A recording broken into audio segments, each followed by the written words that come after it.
Welcome to Boat's Law YouTube. Today's broadcast is about social contagions. Social contagions start where dads end. This is part of a thesis that I'm dealing with for a book relating to dads, family law, and society. I'm going live on TikTok. I'm not very good with TikTok, but whatever. We'll get through it. And let's kick this off. Hope you enjoy.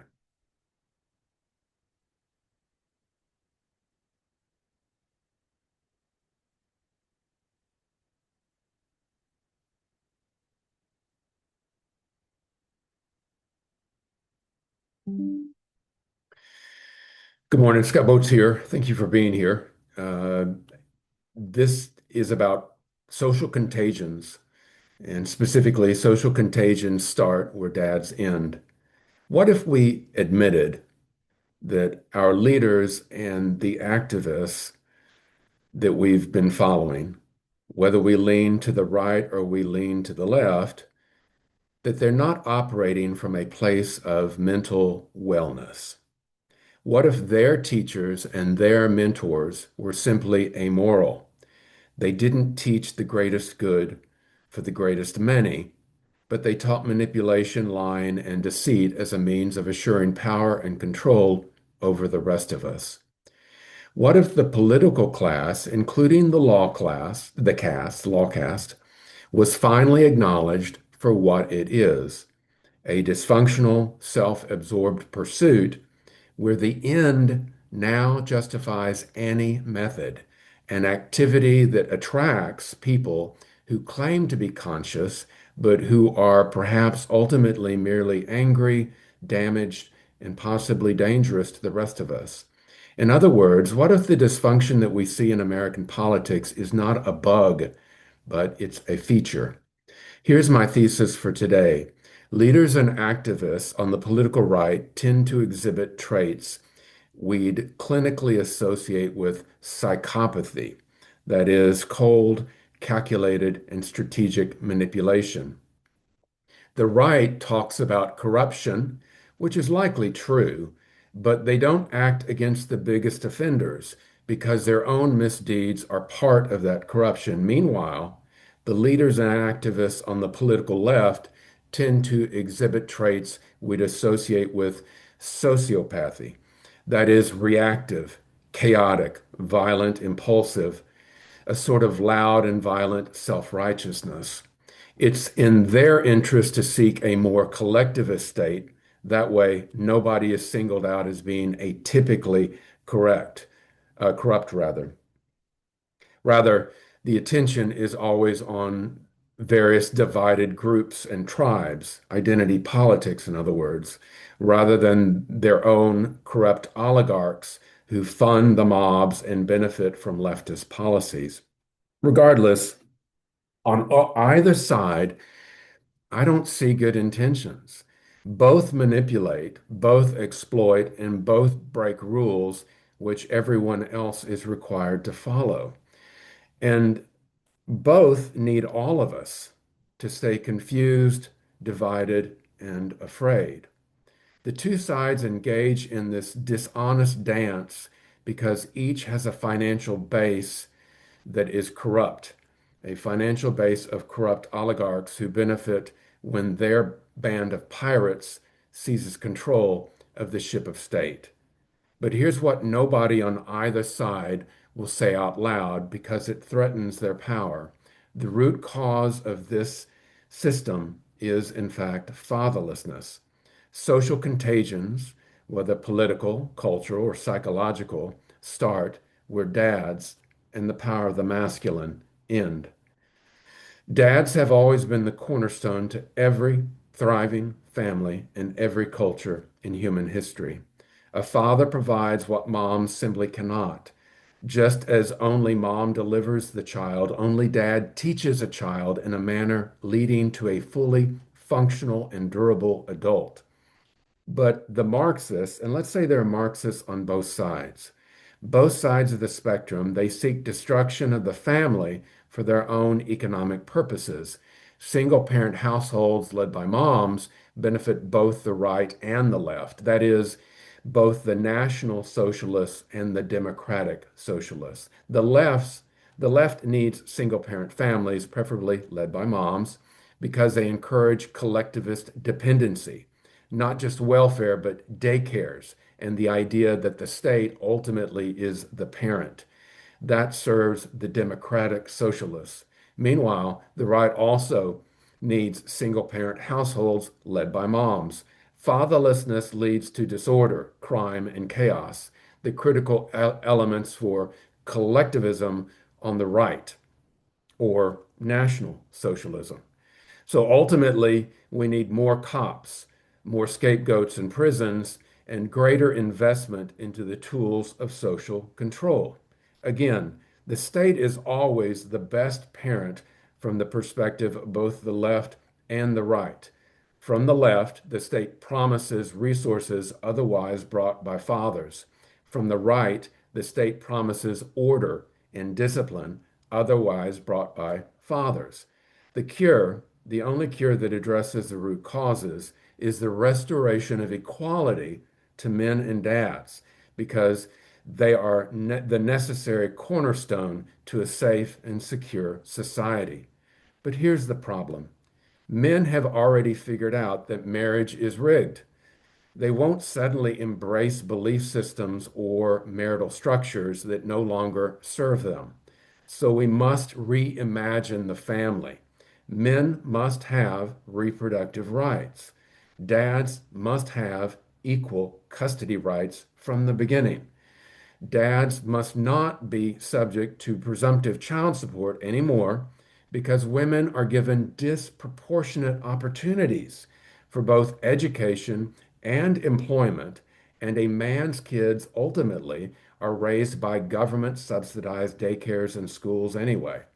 Last, family courts must also stop targeting men and dads with absurd, low proof domestic violence claims which reward staging, drama, and the destruction of men. Today, I'm going to show you how we got here and what we do about it. Social contagions start where dads end. Let me show you how deep this goes. First, let me define the pathologies on both sides of the aisle. The psychopathic profile on the right. Let me just be as precise as possible about what I mean when I say that the right is a bunch of national socialists. They exhibit psychopathic traits, uh, cold, calm, and calculated behavior, shallow emotions, particularly shallow fear, shallow guilt, shallow empathy, and a shallow sense for seeking justice. We'll get to the left here in just a minute, by the way. But they're also on the right, surface level charm that's combined with strategic control. It's planned, it's instrumental, harmful behavior to the rest of us. The psychopath says, I did it because it benefits me or it benefits my team. Think about the archetypal right-leaning leader. You think about that in your head. The posture is strength. His emotion or her emotion is, I am who I am, so live with it. The message is strategic. When harm occurs, it's framed as necessary, collateral damage for a greater goal. And here's what's critical. The right's obsession with order or law and order is not about justice. It is about control. Sit down and shut up, they tell us. They need disorder to justify the control mechanisms they profit from.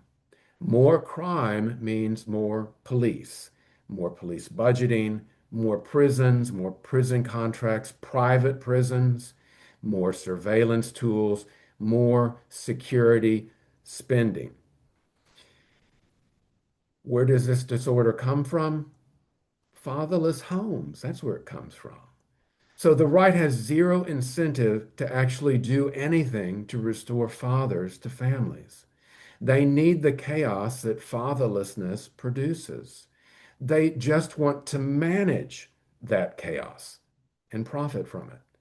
The corruption recently highlighted by the right is not new, sending taxpayer funds to targeted constituent groups for the most noble of purposes, don't you know, for the children, while a significant sum of those dollars just gets recycled into the political apparatus.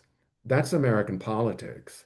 It becomes a strategically acceptable talking point on both the left and the right, but it's also completely insincere.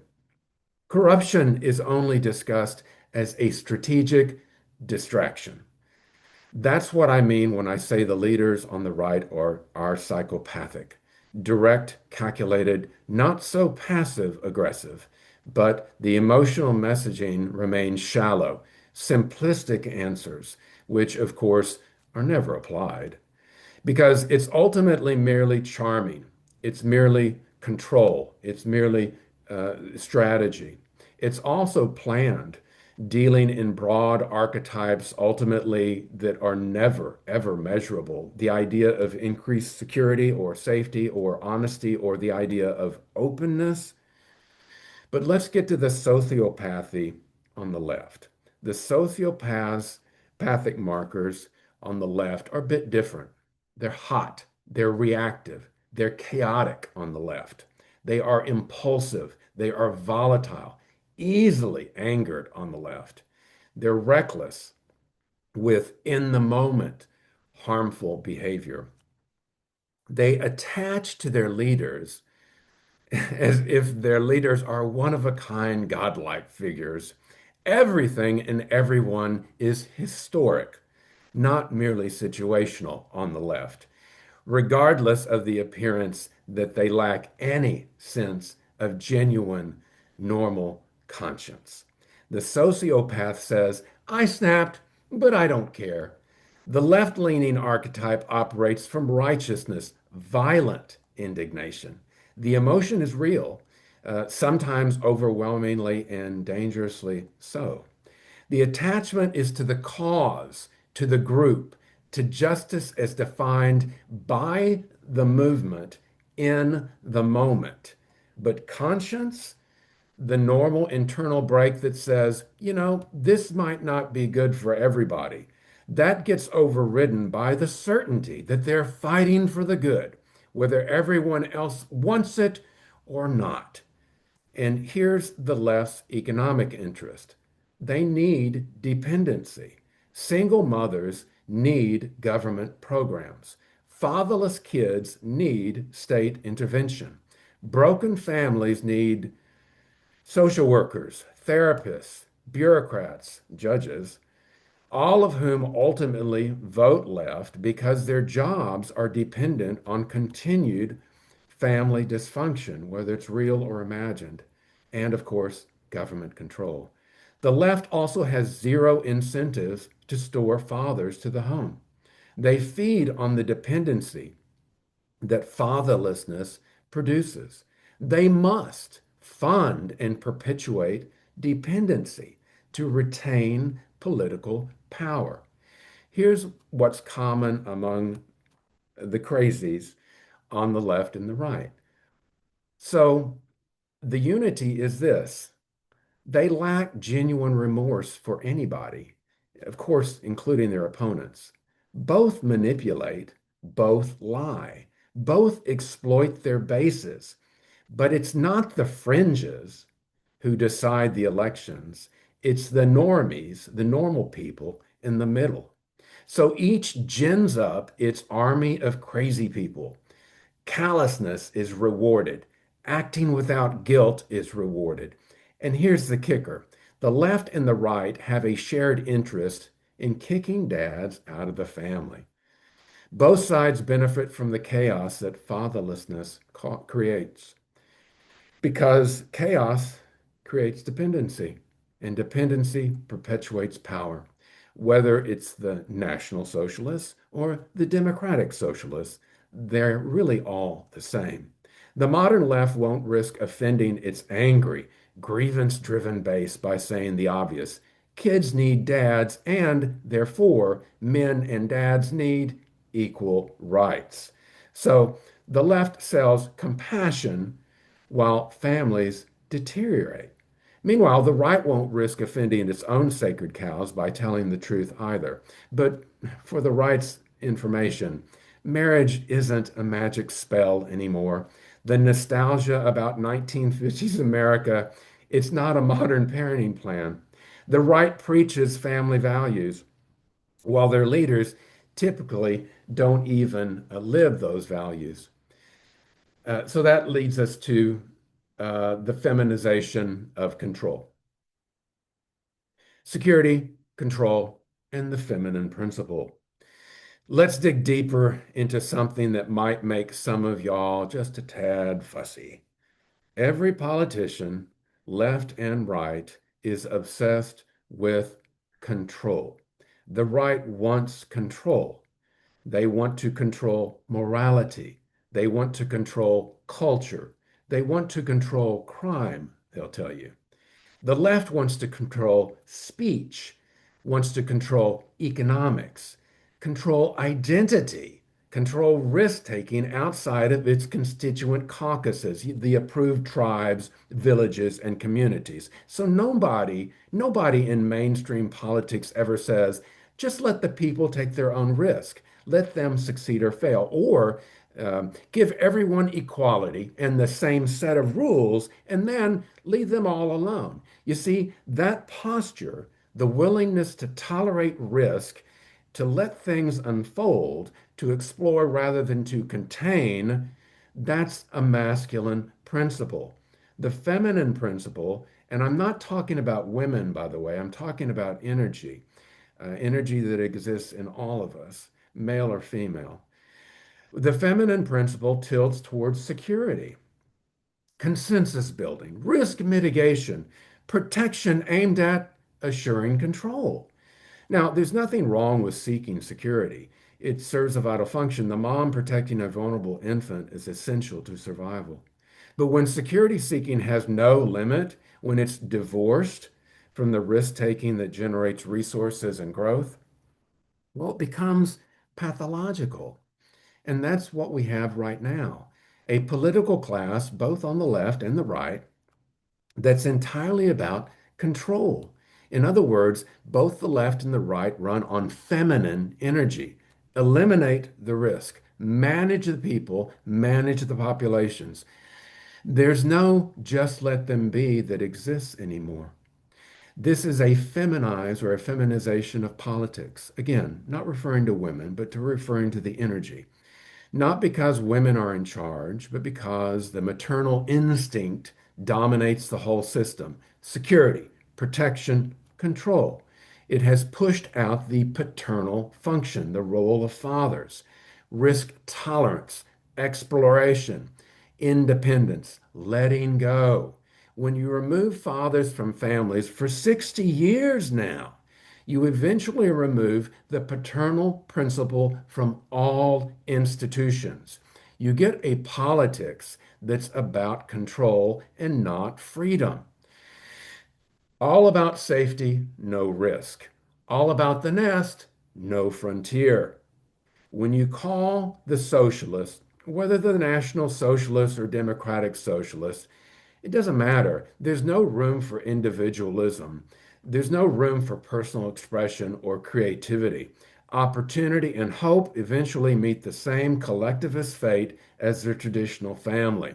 So, sociopaths on the left, psychopaths on the right, united by a gluttonous demand for power and control over every aspect of life, which brings us to the beta coalition. Here's a pattern worth naming and talking about. There's an obvious coalition between men who are weak, that is, insecure and self-serving, colloquially known as beta boys, or my preferred term is cuck lords. Think of any leading male United States senator from either party. It doesn't matter. who ultimately align with the feminine principle of security through control. These leaders have learned that submission earns approval and career advancement. They've been trained to see masculine assertion as toxic. Masculine protection is oppression. Masculine boundaries are abusive. So they ally with movements that promise belonging in exchange for self erasure of the masculine principle. They become enforcers of the very systems that harm all men. The coalition serves the political class, including now the law caste on both sides. It creates men who won't resist control, who won't demand freedom, who won't model strength for the next generation. This will be a major topic, by the way, next week when we discuss male unity. Because until men of all backgrounds start sticking together, we'll never achieve equality, and we will lose, in fact, both the culture and our freedoms. So I have to ask you, who's your daddy? Government's your daddy, and he prefers that the kids be dumb, distracted, and compliant. That's the bitter irony. Both the left and the right position the state as a substitute for dads, and they've worked to remove dads from the home. For the left, the state promises provision, the resource that a father would have brought to the family, welfare, housing assistance, food stamps, childcare, subsidies. Don't worry that dad's gone. Government will provide. For the right, the state promises order, the discipline and instruction and structure rather that the father would have provided. Police, prisons, surveillance, strict laws, more laws. Don't worry that dad's gone. Government will keep the order. Neither side actually wants fathers back in the lives of their children. Most men are not sellouts. We are not betas, and the idea of political cuckoldry is insulting to us. We won't stand by and watch that which belongs to us and is most precious, personal freedom, to be taken from us. Because actual dads make families independent. Fathers reduce dependency and fathers reduce disorder. Dads are a problem for the control economy, whether you're selling welfare or you're selling incarceration. This is why both sides cooperate, often unconsciously, I understand that, in maintaining a family court system that produces fatherlessness. Both parties need fatherless homes and therefore an incompetent family court system. The left needs fatherless homes for control, social welfare programs. The right needs fatherless homes for corrupt law and order programs. And the kids pay the price. They grow up without the paternal function, no boundaries, no reality testing, no risk assessment, and without the word no being spoken with loving authority. Those kids become adults who are desperate for belonging, susceptible to group identity, loyalty to tribes or the village or the community, unable to think independently. They search for substitute dads through political strongmen or strong women. Social contagions start where dads end. And both parties are in the business of making sure that dads end. Section 4, Ancient Wisdom on Balance.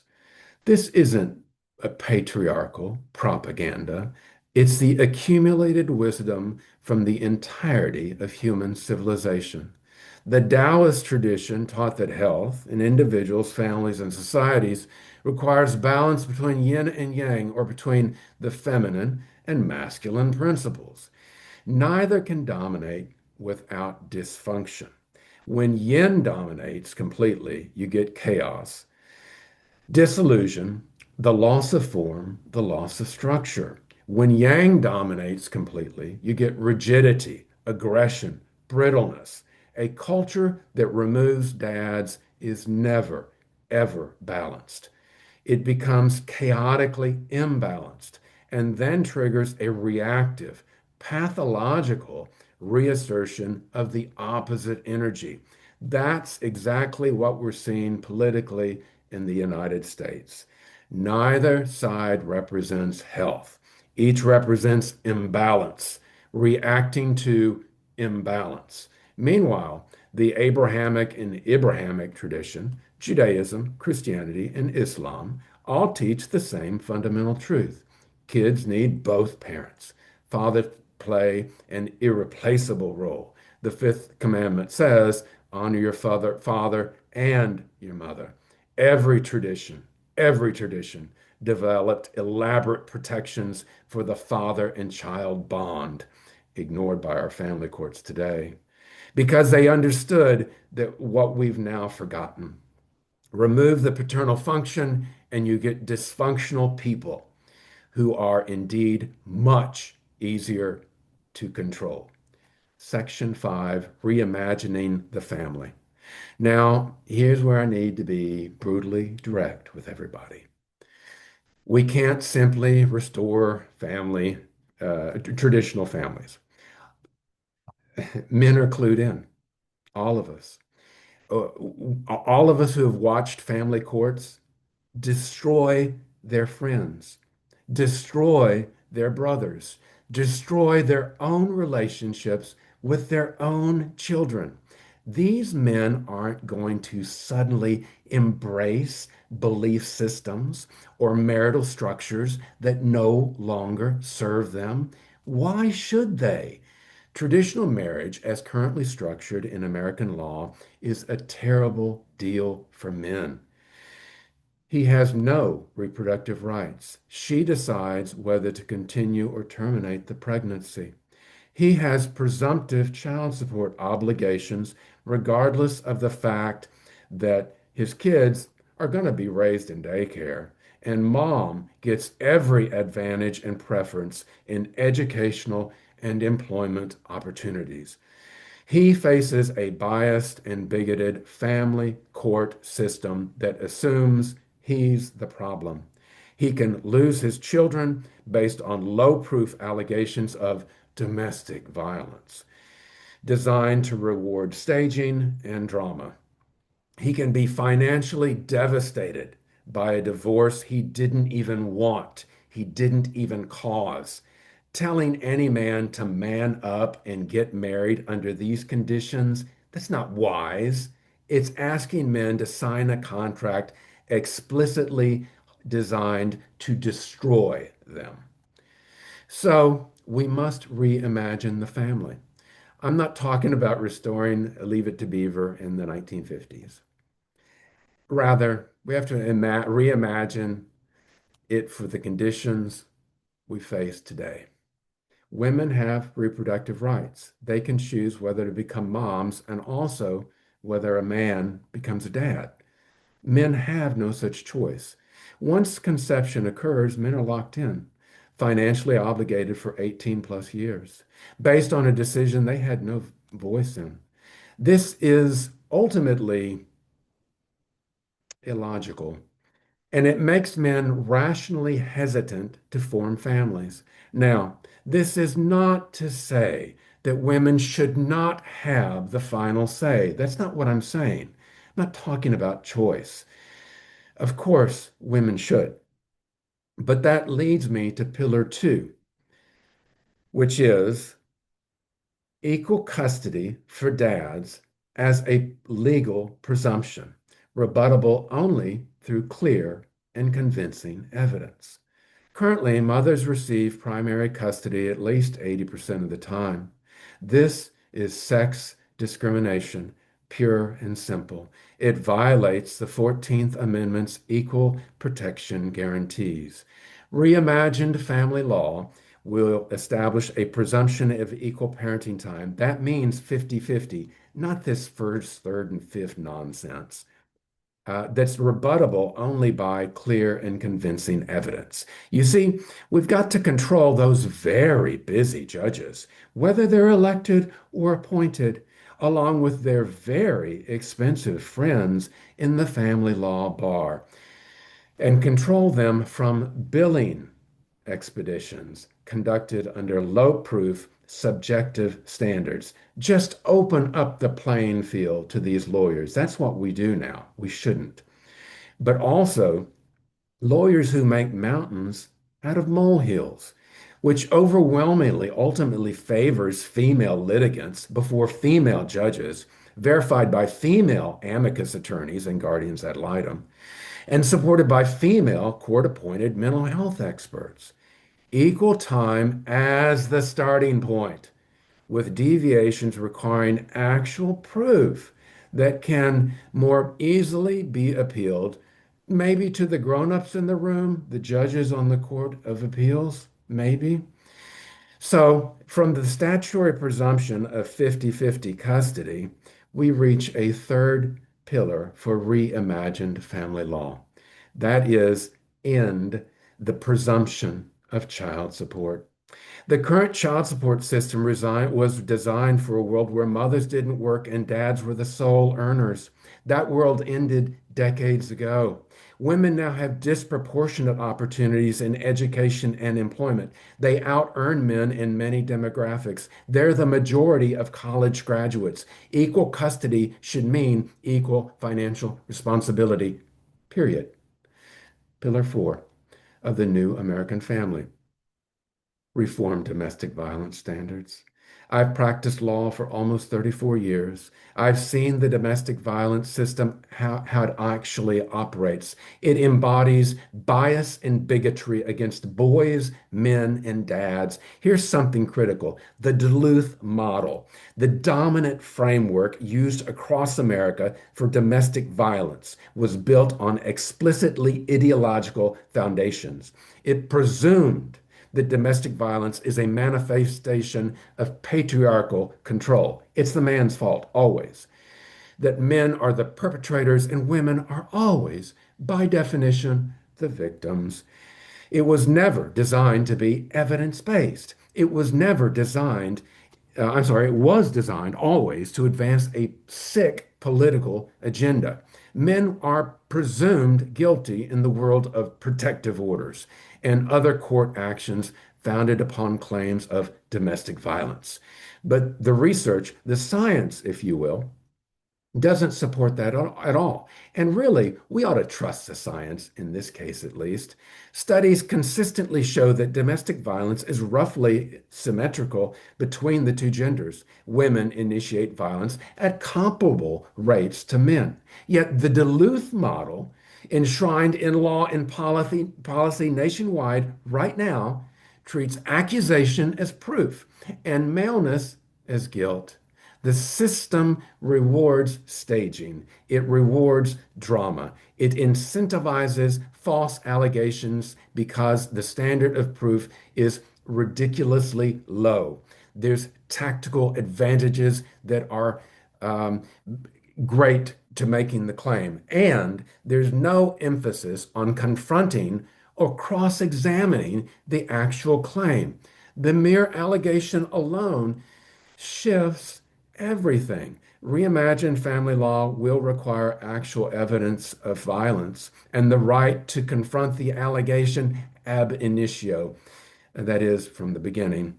And importantly, impose statutory penalties for false allegations. Make the judges follow black letter law. You gotta box them in. So this model would abandon the discredited Duluth Protocol model in favor of evidence-based approaches. This isn't anti-woman. This is pro-truth. Ultimately, it is pro-boys, your sons, your nephews. It's essential if we want men to trust the family formation process once again. So that brings me to this: a Marshall Plan for men. Beyond family law, we need a broader societal investment. We need a Marshall Plan for men, as it's been called by other commentators, notably women, who call out the disproportionate damage done to boys and men by U.S. social policy. After World War II, we invested billions rebuilding Europe, not because of generosity, but because we understood that a devastated Europe would become a source of instability, radicalization, and future conflict, like we have right now in the United States. That same logic applies now to boys and men in our society. The numbers don't lie. For boys, girls receive every preference and are now a grade level ahead in reading, while 85% of kids in juvenile detention centers, well, they're boys. For colleges, men receive less than 42% of college degrees. For teaching, male teachers number less than 23%. Mental health, male therapists, about 20%. And suicide, men die by suicide at 4 times the rate of women in our culture. Here's what a Marshall Plan for men will include. First, education reform, mandatory targets for employing male teachers, especially in elementary education where boys need male role models. Curriculum that accommodates how boys actually learn. Physical activity, competition, hands-on engagement. Stop being ashamed of the masculine principle. No, girls don't need flag football in school, but it's time we started educating our boys and stopped diverting resources away from educating boys. And we must end the school to medication pipeline that treats normal boy behavior as a pathology. Second, mental health reform. We need more male therapists and counselors. Therapeutic approaches must start working for men. Action-based, problem solving, not just talk to me about your feelings. And of course, a specific focus on the problem of the male suicide crisis. Third, we need new economic policies, recognition that the decline of stable working class male employment is a social crisis, end policies that treat male dominated fields as presumptively problematic, places where we supposedly need more women. And we need paternity leave that's equal to maternity leave and actually encouraged, regardless of marital status. Because what I'm proposing is equal custody for men, dads, right out of the birth canal. That's what I say. Next, we need to make a cultural shift in the acceptability of casual misandry, that is, hatred toward men. The idea of deadbeat dads, that's hate speech. And portraying men as bumbling idiots in all commercial entertainment, come on already, that's hate speech too. We must demand media representation of who we are, competent, loving men. The idea of gynocentrism, favoring women to the exclusion of opportunity for men, well, that's also based on principles of division, separation, and hate, which certainly helps with social control. Last, we need public recognition that fatherlessness is a crisis, not a lifestyle. This isn't anti-woman, it's restoring balance. When men are falling behind educationally, economically, and psychologically, everyone suffers. Women can't find stable patterns. Kids lose dads. Politics becomes dominated by the wounded and by the predatory. Social contagions spread where there aren't enough healthy men around to inoculate against them. Last section, a 5-point program for rational living for men and dads in the here and now. I know very well, my brothers and sisters, that institutional change takes time. Family law reform takes political will that doesn't even exist yet. The Marshall Plan for Men is a few election cycles away, but men and dads need to live fully right now. Here are 5 principles for rational living in an irrational culture. First, reclaim your individual sovereignty. You are not your demographic. You are not your gender's political assignment. You are not your tribe's expectations. And for the sake of humanity, you are not a Republican or a Democrat. You are not a liberal or a conservative. You are not a democratic socialist or a national socialist. You are an individual. You are your conscience. Your judgment is your judgment. Your life is yours. Stop letting anyone else tell you what you must believe because of your chromosomes, your race, or your zip code. The first defense against social contagion is knowing that you are independent of the collective, free from both the herd and the mob. Second principle of rational living in the here and now. Integrate both the masculine and feminine energies within you. Every human carries both masculine and feminine capacities, directness and receptivity, structure and flow, protection and nurture. The collective wants you to reject half of yours. Reject that rejection, and for God's sake, reject the collective. Most importantly, model this integration for your kids and for everyone in your life. Your imbalance inoculates everybody against imbalance and against contagions, collectives, and mobs. Third principle for rational living in the here and now, always fight for 50-50 possession of your children. If you're a dad, never give up. Don't accept visitor status. If the judge, the amicus, and the therapist are against you, it's their problem, not yours. Fight back.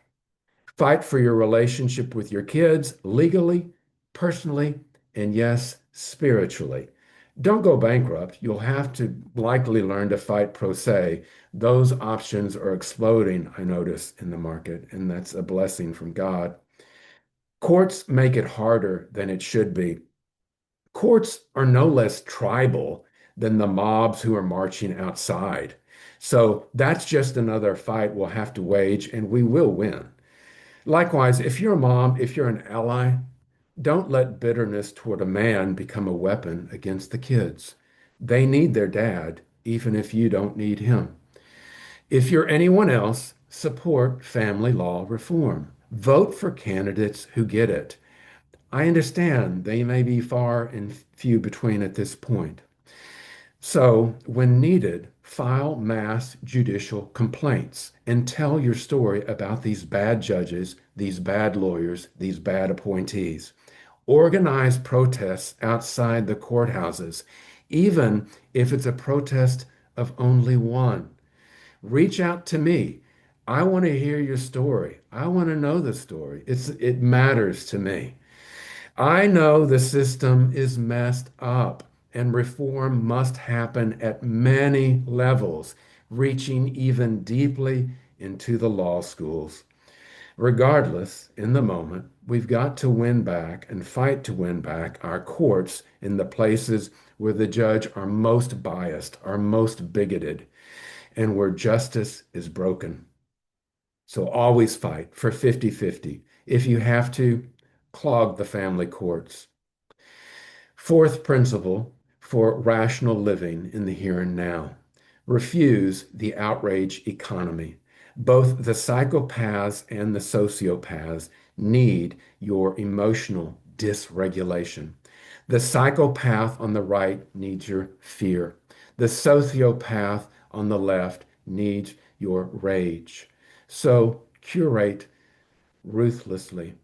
Unfollow accounts that make you angry without making you wiser. When the NFL or the NBA insults boys and men with pandering to the toxic masculinity madness, turn them off. The most radical act available to you is peace of mind. They can't control you if you're not reactive. They can't infect you if your immune system, your spirit, and your soul is strong. Fifth principle for rational living in the here and now. Build what you want to see. Mentor a fatherless boy. Support fathers' rights organizations or organize them yourself. Consider teaching, counseling, mentoring boys. Speak out against social contagions, promoting redundant opportunities for girls and women, which only assure that boys and men get less and less. Challenge the casual bigotry against boys and men when you hear it. Vote for family law reform. Talk about these issues openly. And please tell your story. The reimagined family won't build itself. It needs men and allies who understand the problem. We must advocate, we must organize, we must construct alternatives, and we must find the way to do all of that.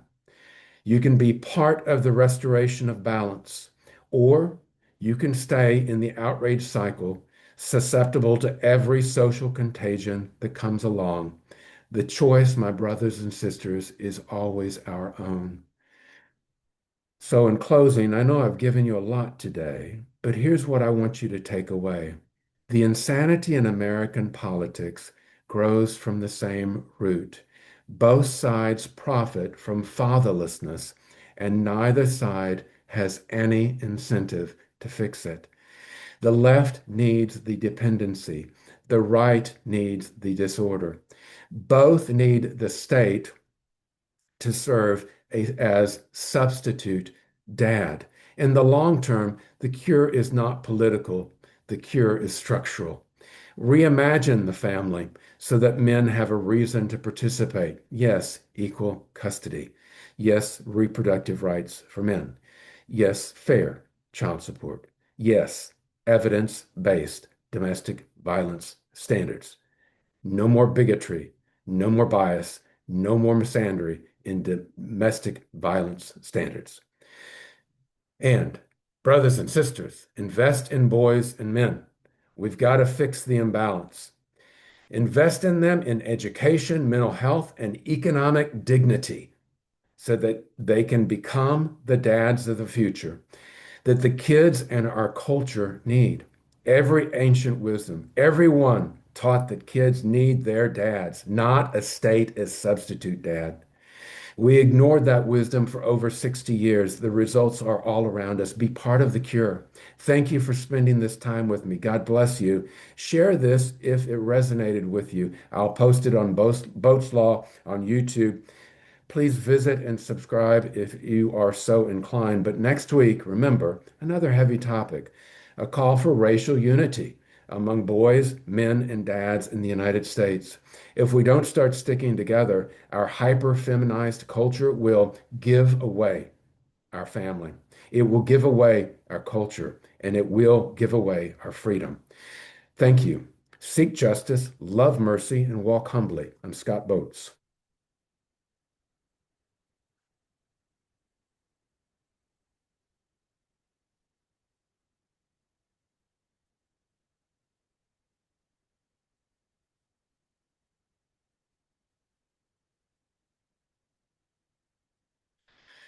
All right, how about that? I hope you enjoyed that. Man, there's a lot of work to do. If you take apart every element of that, we create a new structure. And here I am. I'm calling one side National Socialists and the other side Democratic Socialists because if you look at it, quite frankly, they're all collectivists. And good God, that's what they are. All Marxism is about collectivism. And both sides, whether you fancy yourself on the blue team or the red team, man, your team at the top is about collectivism. And there are historical names for both of those sides, but none of them cares about you as an individual. I'm sorry, my brothers and sisters, but in the words of Marx and other teachers on that side of dysfunction, you are a useful idiot. That's the way you're seen. You drink the Kool-Aid. It can be red, it can be blue, but you're just another National Socialist or democratic socialist, and every one of you participates in a system that destroys not only human freedom, but personal liberty and any sense of true creativity. All the creative people from every collectivist society have been the people who came out of the gulags or the prisons of those societies because there's no more creativity. Everything is controlled. Reject those labels. Populism is a good label, or choose something else of your own desire. Thank you all so much. God bless you and share this with others if you are so inclined. I'm Scott Boats.